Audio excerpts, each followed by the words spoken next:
اور ایک وہ طارق وہ پیٹرول پمپ والا پتہ نہیں یہاں آیا ہوا یا نہیں. ہاں وہ آیا ہوتا ہے. یہ طارق کے پیٹرول پمپ سے تحریک انصاف میاں والی میں شروع ہوئی تھی.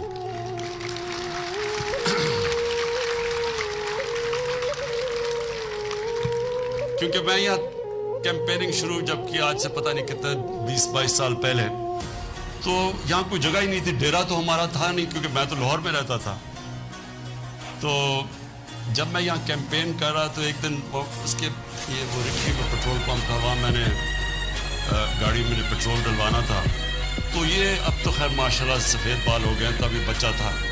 تو یہ آیا وہاں اور اس نے مجھے کہا کہ میں تو تحریک انصاف جوائن کرنا چاہتا ہوں. ان دنوں میں ہمیں بڑا شوق ملتا تھا کہ کوئی تحریک انصاف میں جوائن کرے. تو ہم نے اس کا پکڑ لیا, اس کے ہاتھ ملایا, اور اس کا جو پیٹرول پمپ تھا وہ ہمارا سینٹر بن گیا. ادھر سے تحریک انصاف میاں والی میں شروع ہوئی.